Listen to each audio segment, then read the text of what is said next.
Assalamualaikum warahmatullahi wabarakatuh. Saya Lita Watiningsih dari kelas D dengan 3 NIM terakhir 198. Di sini saya akan mereview hasil analisis dari kasus saya, yaitu untuk pemohon banding yaitu PTNI dan terbanding yaitu pihak DJP. Nah, yang pertama yaitu sengketa pajak yang diajukan permohonan banding oleh wajib pajak.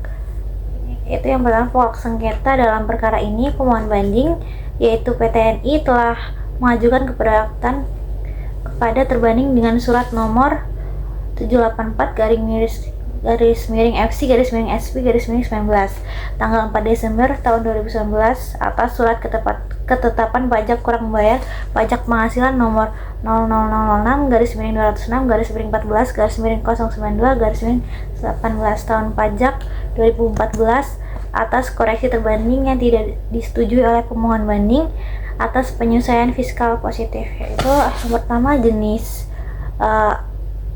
koreksi fiskal positif atas pembayaran jasa kepada pihak afiliasi.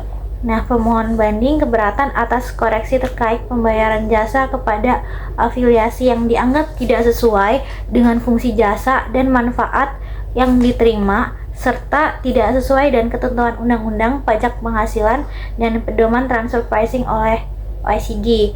Nah, yang kedua yaitu koreksi penyesuaian fiskal positif atas pembebanan akun consumer promotion. Pemohon banding berargumen bahwa pembebanan biaya promosi seharusnya dikategorikan sebagai harga pokok penjualan dan bukan sebagai biaya yang tidak dapat dikurangkan, serta didukung oleh laporan auditor. Nah, yang ketiga yaitu koreksi penyesuaian fiskal positif atas biaya promosi pada akun medikal dan paramedikal.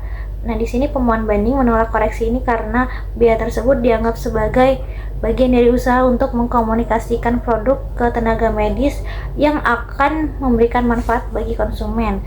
Nah, yang keempat yaitu koreksi biaya promosi pada pos biaya usaha lainnya.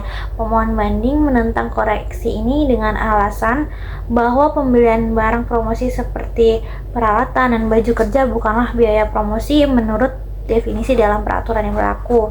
Yang kelima yaitu koreksi penyesuaian akun sponsorship. Pemohon banding tidak setuju dengan koreksi atas biaya transportasi dan perjalanan dinas yang dianggapnya sebagai biaya yang berhubungan langsung dan usaha untuk memperoleh dan memelihara penghasilan. Yang keenam yaitu koreksi penyesuaian atas akun other product fixed expense. Pemohon banding berpendapat bahwa biaya pengiriman barang ekspedisi merupakan biaya yang terkait langsung dengan kegiatan usaha dan seharusnya dapat dikurangkan dari penghasilan bruto. Jadi pemohon banding secara keseluruhan tidak setuju dengan koreksi yang dilakukan terhadap beberapa akun biaya. Untuk selanjutnya yaitu kronologi atau tahapan pemeriksaan yang sudah dialami WP sebelum mengajukan banding. Nah, yang pertama yaitu pemeriksaan dilakukan terhadap wajib pajak untuk tahun pajak 2014. Nah, yang kedua, pemeriksaan pajak menemukan adanya biaya promosi dan representasi yang tidak didukung oleh dokumen pendukung yang memadai. Nah, yang ketiga itu berdasarkan hasil pemeriksaan, DJP menerbitkan surat ketetapan pajak kurang bayar. Keempat yaitu wajib pajak mengajukan keberatan atas SKPKB tersebut. Nah, yang kelima, keberatan ditolak oleh DJP karena dianggap tidak memenuhi ketentuan formal. Dan yang keenam yaitu wajib pajak kemudian mengajukan permohonan banding ke pengadilan pajak. Nah, yang ketiga, yang selanjutnya adalah alasan wajib pajak tidak disetujui atas pemeriksaan yang dilakukan oleh DJP. Wajib pajak mengajukan keberatan atas koreksi DJP dengan alasan berikut. Yang pertama yaitu pembayaran jasa kepada pihak afiliasi sudah sesuai dengan ketentuan yang diatur oleh OECD Guidelines tentang transfer pricing, bahwa skema pembebanan jasa regional merupakan praktek bisnis yang wajar di mana perusahaan afiliasi mendukung operasi sehari-hari dari afiliasi yang lain. Pasal-pasal dari OECD mendukung kewajaran bagi perusahaan multinasional untuk mengeluarkan biaya seperti biaya jasa intragroup. Nah, yang kedua yaitu akun consumer promotion, merupakan harga pokok penjualan barang atas barang yang dijual dengan harga promosi.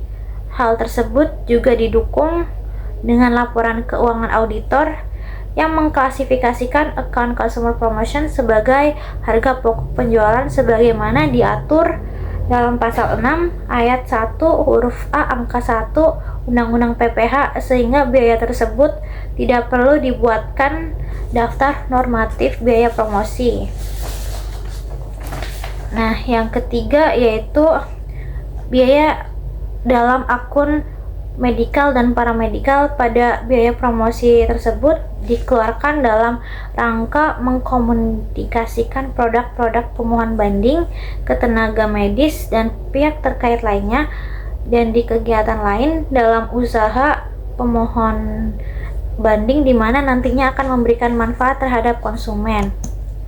Yang keempat yaitu biaya promosi termasuk pembelian barang-barang promosi seperti peralatan dan baju kerja SPG, tidak termasuk dalam definisi biaya promosi sebagaimana dimaksud dalam pasal 1 PMK nomor 2/PMA/03/2010 dan merupakan biaya penjualan yang seharusnya tidak perlu dibuatkan daftar normatif. Yang kelima yaitu biaya yang terdapat pada akun sponsorship tersebut merupakan biaya perjalanan dinas yang merupakan biaya untuk mendapatkan, menagih, dan memelihara penghasilan. Yang keenam yaitu biaya yang terdapat pada akun other product fix tersebut merupakan biaya kirim barang atau jasa ekspedisi muatan laut atas barang-barang pemohon banding yang dicatat pada akun other product fix. Jadi itu adalah alasan wajib pajak tidak setuju terhadap pemeriksaan yang dilakukan oleh DJP. Nah, selanjutnya yaitu yang keempat, yaitu pertanyaannya itu tentang tanggapan Direktorat Jenderal Pajak. Nah, tanggapan dari DJP sendiri yaitu surat pemohon banding yang menjadi pokok sengketa pada dasarnya hanya mengulang isi surat keberatannya. Jadi menurut DJP, surat pokok sengketa pada yang diajukan oleh pemohon banding itu hanya mengulang isi yang sudah disampaikan. Terbanding mengusulkan kepada majelis untuk menolak permohonan pemohon banding jika dalam berkas banding tidak terdapat bukti-bukti pendukung baru yang dapat meyakinkan kebenaran atas pemohon banding untuk setiap poin-poin sengketa pajak di atas. Nah, yang selanjutnya yaitu nomor 5, yaitu pertanyaan tentang hasil keputusan banding. Nah, Majelis Hakim Pengadilan Pajak memberikan pertimbangan hukum sebagai berikut. Yang pertama, koreksi fiscal positif atas pembayaran jasa kepada pihak afiliasi yang terkait dengan pemberian sumbangan berdasarkan nature of account menurut penjelasan terbanding dan pemohon banding, dan koreksi terbanding tidak didasarkan bukti yang kuat sehingga koreksi tidak tepat. Nah, berdasarkan bukti fakta dan penjelasan tersebut, majelis mengabulkan banding pemohon banding yaitu PTNI, sehingga koreksi terbanding atas penyelesaian fiskal positif pembayaran jasa tidak dapat dipertahankan. Nah, yang kedua yaitu koreksi fiskal positif berupa akun consumer promotion menurut penjelasan terbanding dan pemohon banding, dan koreksi terbanding tidak didasarkan bukti yang kuat. Maksudnya tidak didasarkan bukti yang kuat sehingga koreksinya itu tidak tepat. Dan berdasarkan bukti fakta tersebut, majelis mengabulkan banding pemohon banding sehingga koreksi dari DJP atau terbanding atas penyelesaian fiskal positif pembayaran jasa tidak dapat dipertahankan. Yang ketiga yaitu koreksi fiskal positif akun medikal dan paramedikal menurut penjelasan terbanding dan pemohon banding, dan koreksi terbanding tidak didasarkan bukti yang kuat sehingga koreksi tidak tepat. Nah, berdasarkan bukti yang tersebut, maka Majelis mengabulkan pemohon banding sehingga koreksi terbanding atas penyesuaian fiskal positif pembayaran jasa tidak dapat dipertahankan. Ketiga yaitu koreksi fiskal positif biaya promosi menurut penjelasan terbanding dan pemohon banding, dan koreksi terbanding itu tidak didasarkan bukti yang kuat sehingga koreksi tidak tepat, dan majelis mengabulkan banding dari permohonan banding sehingga koreksi terbanding atas penyesuaian fiskal positif pembayaran jasa tidak dapat dipertahankan.